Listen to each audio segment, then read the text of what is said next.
Welcome back. In the past, you've probably seen me do, I had a video where I did brakes on this forklift. And yesterday, I was bleeding them out. The tractor's been sitting for quite a while and got the engine running recently and all that. And the brakes have been real soft to the point where you had to pump them 4 or 5 times to get any brakes at all. And like I said, I put new shoes on it a couple of years ago. And now I'm pretty sure that the other side, the wheel cylinder was leaking. And in fact, once I started trying to bleed it and pump them up, that's exactly what it would build a little bit of pressure and then it would start blowing it out. So I pulled that one apart, and sure enough, there's a little bit of rust inside the cylinder.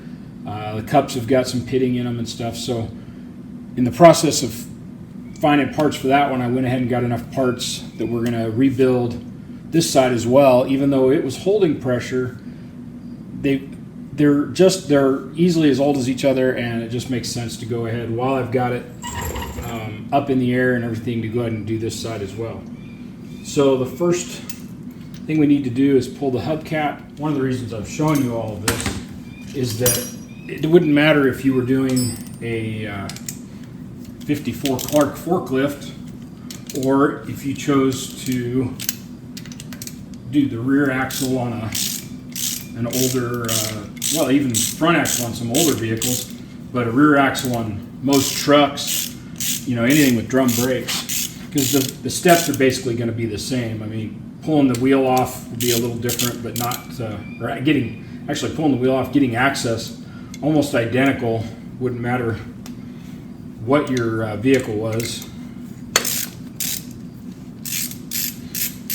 Either way, you got to get to the wheel bearing. This would be very similar to vehicles that would have a drum on the front axle.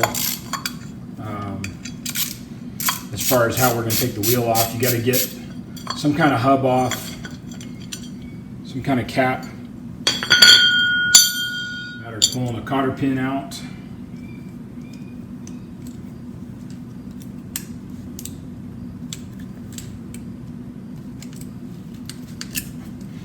And as a point of fact, you should really never reuse a cotter pin. That's not a good practice.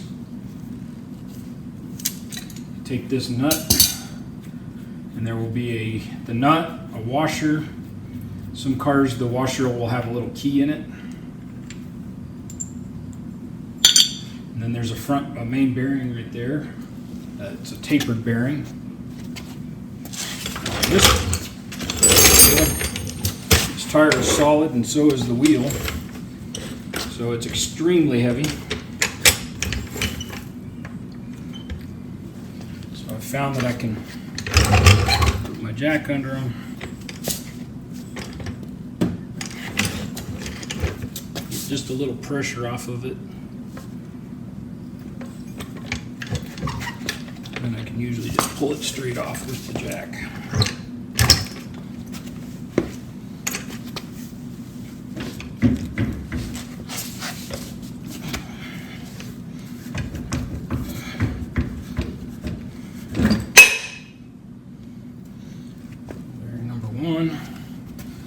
Make sure to keep this covered since it has fresh grease on it. And there's going to be a bearing on the back side.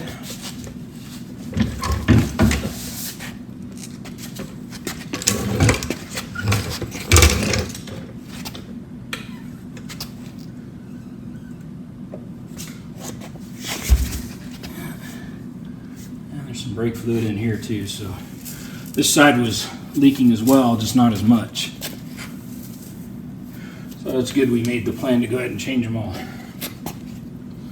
Alright, so our second bearing, this one, and this has another big washer behind it. So all that can go inside our paper towels to protect them. Everything had already been greased up really well.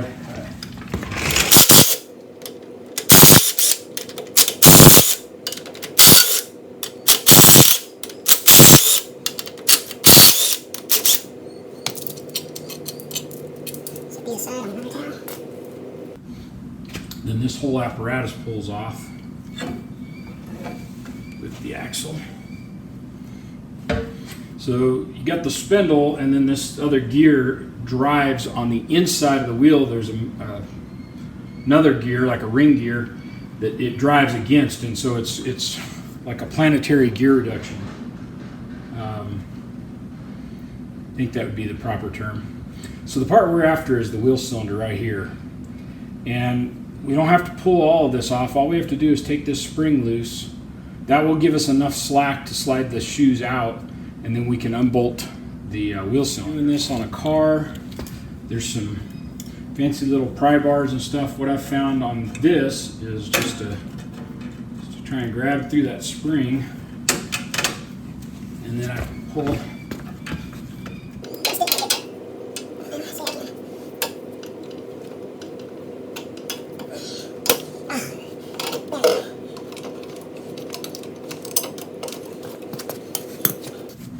So that's it. Now it's loose. Two little plungers will come out. Oh, and this one's got a torn. That's not optimal, as my son would say. Let's see if we can find one of those.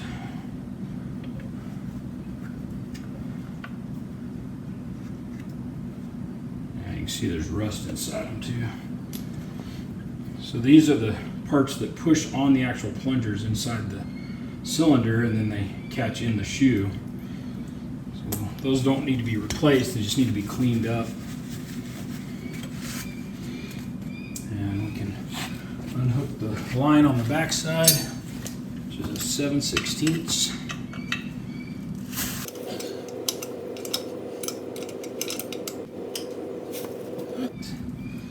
And then it has two 1/2-inch bolts that actually attach it to the backing plate.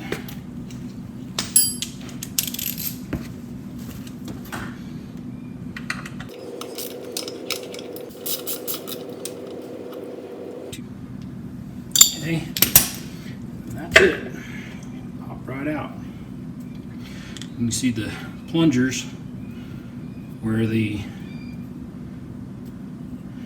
a lot of grit inside there, so these things have been dirty way too long.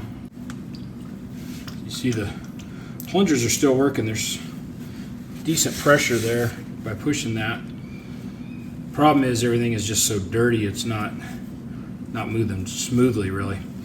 So I'm going to go ahead and take you over to the bench. We're going to disassemble this, then I'm going to take it out, put it in the vat and get it cleaned up, degreased, and then we will start the rebuild process.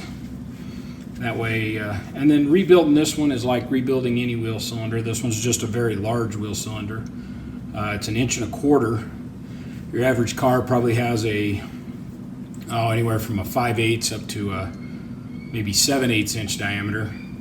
And trucks would go typical, 1/2, 3/4, 1-ton trucks might go up to 1 inch typically, maybe 1 1/8 inches. So this would be a industrial or heavy equipment or heavy truck piece of equipment. So anyway, let's get it over on the bench, take it apart, and then we'll go get it cleaned up. Okay, so as I said before, this is just a large version of wheel cylinder you'll find on pretty much any drum brake system. There's going to be a boot that's just a dust cover boot. You want it to be in good shape, unlike this one. So we're going to try and find a replacement. You're going to have some kind of plunger that comes out. Sometimes it'll just be a straight piece. Sometimes it'll have a little hook in it. It depends on the manufacturer and how they set up their shoes.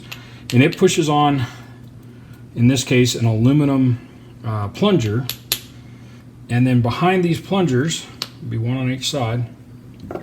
Behind the plunger will be a rubber, and they call it a cup. And it's what keeps the hydraulic fluid inside this cylinder, and then there'll be a spring between everything. And all we do to take it apart is push down on one side and try and get, without getting it all over ourselves. You can see the cups are sticking. They get in there so far and then they stick, and the springs should be returning them. This just gives us an indication of how much grime has built up on the edges. And you can see that. That should be nice and clean and shiny. There's the pressure cup. Comes with it. The spring. And then you got two more. Since we're already pushing them this way, we're going to push them all the way through. And then you got the cylinder. And yeah, it's rough right here, especially up at the front edge on both sides. It's rough and dirty. There's no tears in the cups, but they're not particularly good. This plunger got some pitting and stuff on the back. The sides are a little rough. This one's actually the worst one. First one we took out, which both of them, there should be part numbers and everything. When I took the other side apart, you could read, only on one of them could you read the part numbers. So those are probably original parts. I'm sure that this has been rebuilt more than once in its lifetime. You know, what is it? 60 something years. And the cups will tell you it's 1.25 inches diameter. So then the next thing, we want to go ahead and take the rest of these fittings out, so when we put it in the vat for cleaning, it everything gets clean. And there's nothing wrong with any of these parts as far as the exterior here. The only other thing is there's a copper washer on each side of this bolt, and we're going to want to replace those copper washers.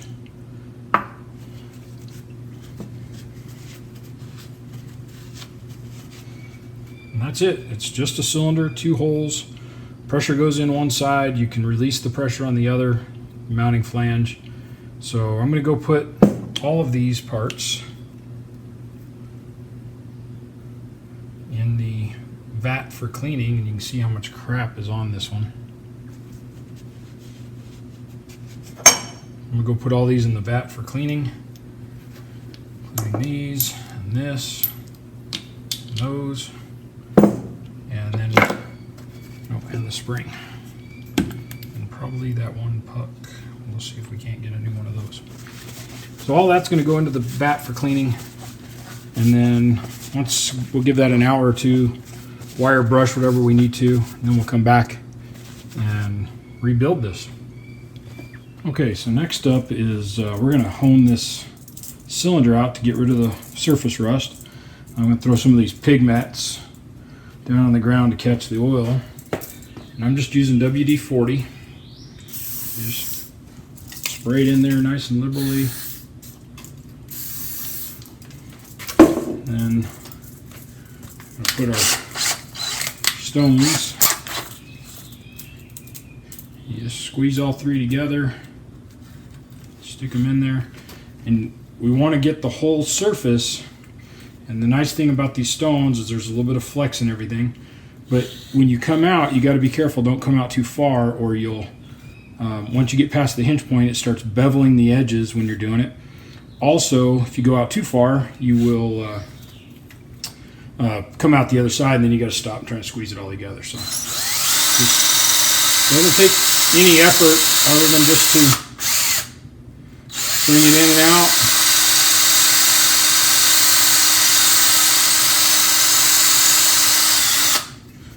Spray some oil in there once in a while.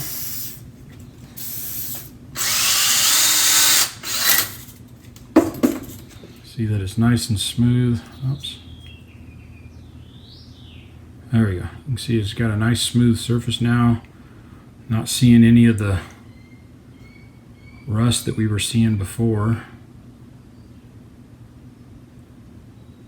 I'm going to wipe it down and we'll take another look at it and see what it looks like with no oil in it.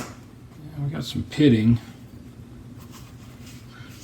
Kind of hard not to expect after this many years. It's actually pretty darn good. I'm going to run it for another minute or two. Even with these small stones, you can open that bore up, and then the cylinder won't be any good anymore because when you put your rubber cups back in there, they won't actually seal. There's got to be friction between that rubber cup and the cylinder, the wheel cylinder wall, the bore.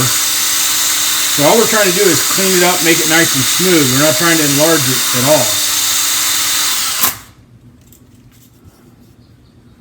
You can see it's nice and clean in there. Still have some pitting, but like I said, short of boring it, making it larger, which would defeat our purpose, we're not going to get rid of those. I'd already done a little bit of wire wheel work and stuff. There were still some areas that needed cleaning, but now that I've got that honed, I'm going to put this back in the vat and let it vat out mostly I'm going to let it vat out the passages, just make sure everything's good and clean. And then we'll bring them all out and do the other one and get it just as clean on the inside. Then we can start the reassembly. Hi guys, so here's where I'm at. I got all my parts out of the parts washer, and it was actually yesterday, so it's been they're in there probably 20 hours. Anyway, the parts are nice and clean. The still a little bit of surface rust in places, so we'll clean that up, but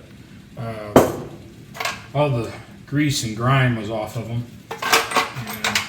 And put them on a wire wheel real quick, clean out the rest of them, and then we either need to paint them, or I think I'm going to use another product called shark hide. I think I'm going to put shark hide on them and just leave them in the natural metal.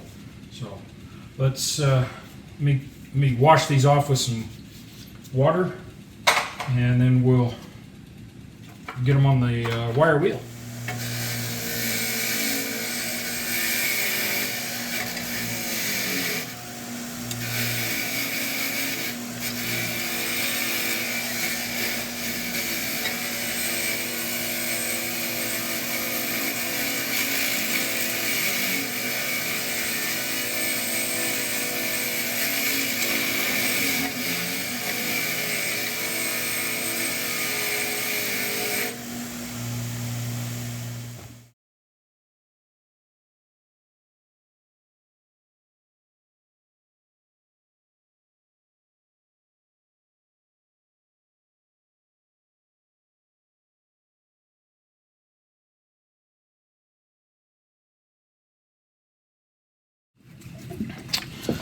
Okay, so out of all the parts we started with, we've eliminated the pucks because we're going to replace those.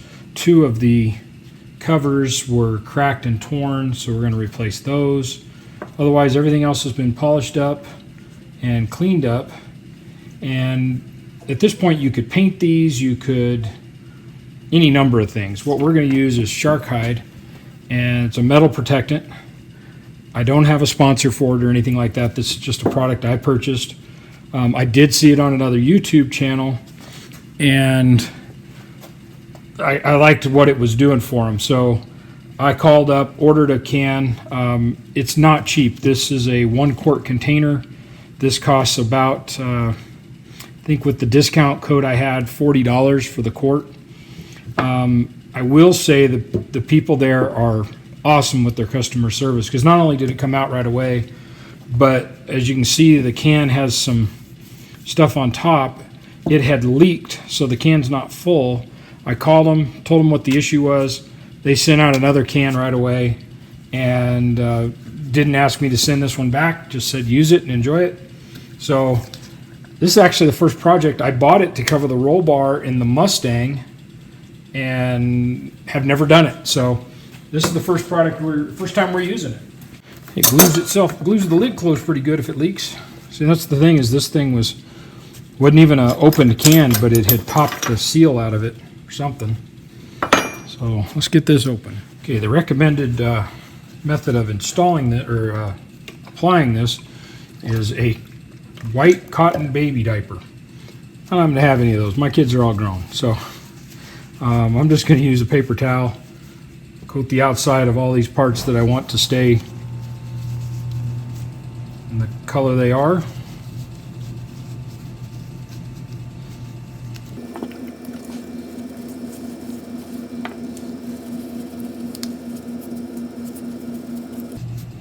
You can definitely see it, especially these that are, the metal texture is a little rougher. You can see it soak in.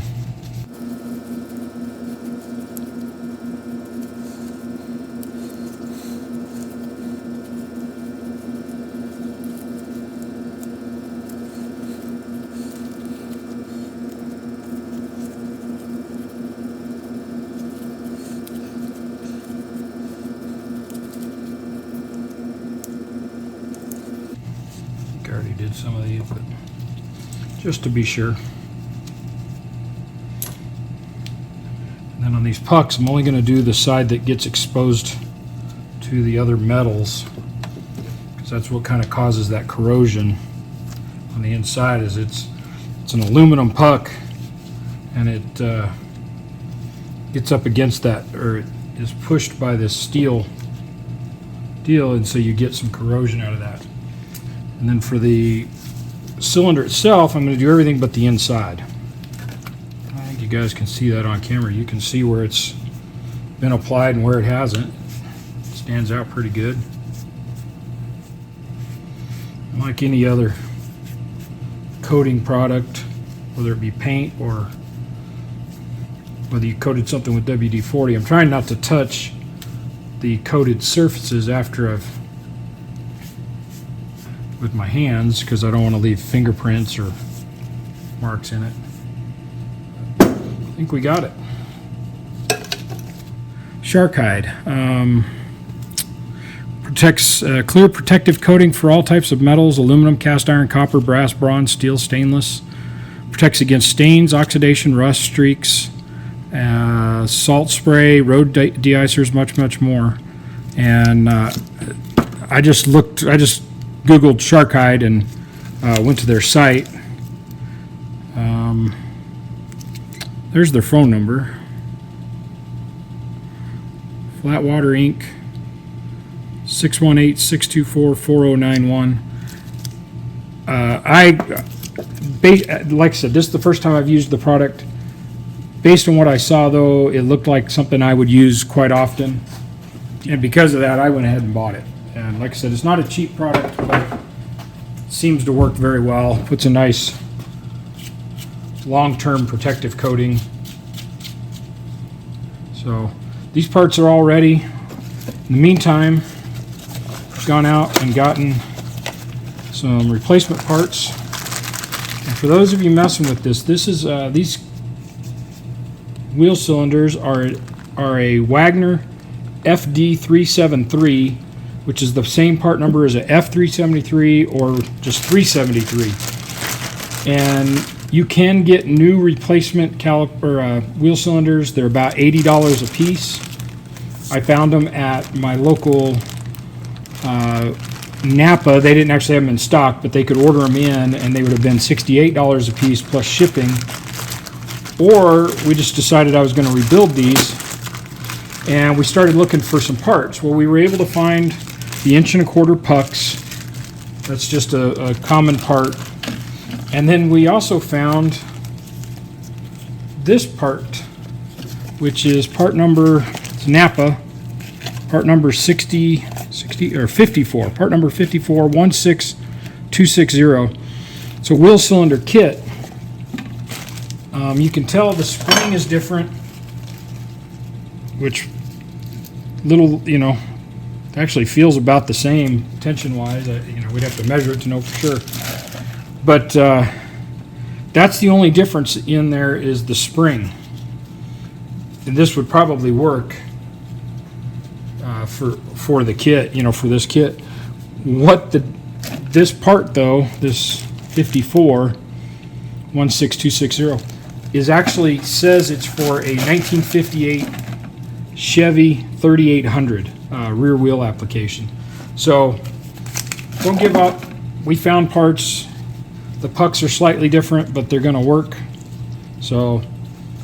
Not the pucks, but the cups. And that was the reason we bought the kit, was I needed these cups. And these part numbers are no longer available, but these were. So I'll put 2 of one on one and 2 of the other on the other. And I'm not going to use the spring. The springs in here seem to be just fine. But it's interesting, one's a little longer than the other. Not much. Now they're the same. So I don't think it would be a problem to use that spring at all. So go ahead and get these assembled. I've already cleaned out the inside with brake cleaner, and we're going to put our cups in.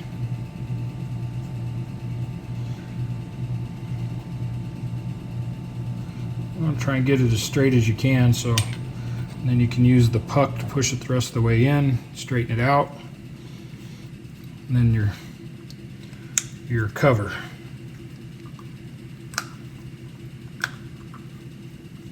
So like I said, these are for a 58 Ford, but they obviously work and they're going to be a nice dust cover, and that just pokes through the hole. And I think we're going to want to open that hole up just a little bit because it's a little tight for these. So let me do that. Let me punch these two holes out to this diameter. Be right back. Okay, so all I did was take a 3/8 inch hole punch and put it on a block of wood and drove that down through there and cut the hole out. And now it fits nice, snug.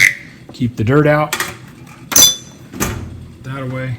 So reinstall this.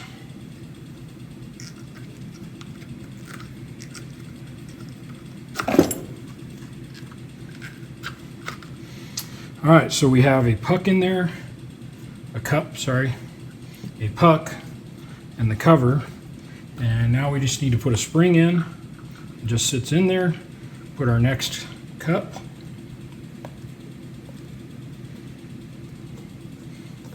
And as long as you put the cups in the correct direction, you pretty much can't screw this up, because what's happening is fluid goes in there, and if you can see right there, you can see that hole in there, and there's another one around the side a little further. But the big hole in the center, let's see if I can get it right there. So that's where the fluid goes in, and it goes in, and with the fluid in there, as you push on the brake, fluid is forced in. It pushes the two cups out either side, which is pushing on the back side of these pucks, which then pushes these out, pushes your brake shoes out. That's what locks everything up. So when you're bleeding it, that's this bleed screw here. You're pushing fluid in this way and letting it out this way, and you're trying to flush all the air out from inside there. The puck in. Put our cup on. Dust cover rather.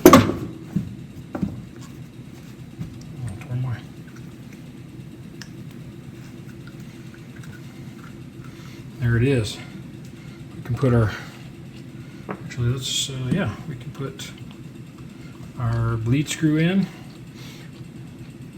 I'm going to put a little bit of anti-seize on there.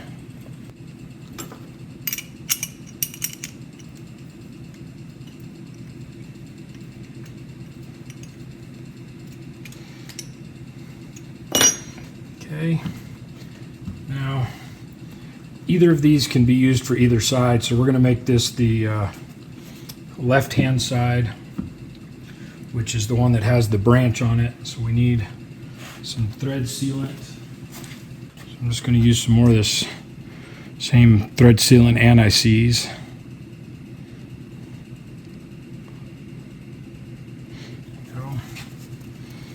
For those of you who watched when I was making fuel lines and stuff for that orange Chevelle, this was what I was using at that time as well. It's Russell anti-seize thread sealant. I've had great luck with it. All right, so now before we can put this on, we need a copper washer in there. So I bought two different sizes. Copper washer on, copper washer. And same thing, this is gonna go on like that, so figure get those tight once we got everything in the right place. Again.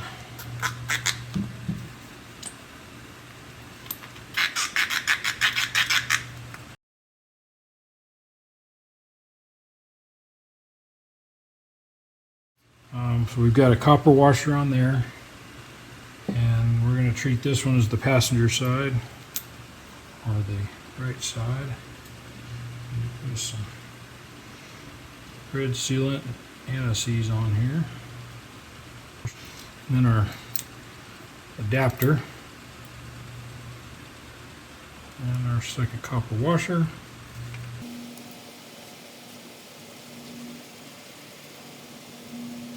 And since this one's going on the passenger side, this goes that. And I'm not gonna tighten that bolt up until I get the line in it. That way I can make sure it's pointed exactly the right direction. And then those just slide in like so. There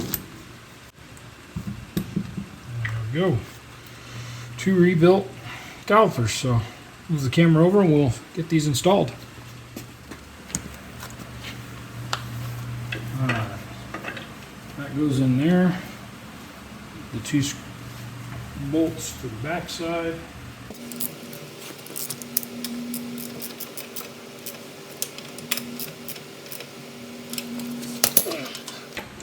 Goes in that, and then just need to stretch the spring to put it all in place.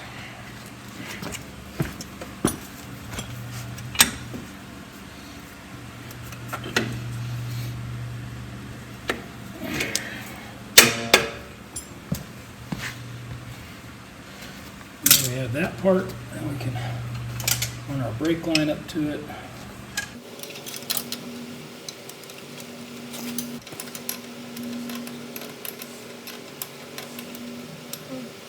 And we'll tighten up the line and the fitting once I get the other side on as well.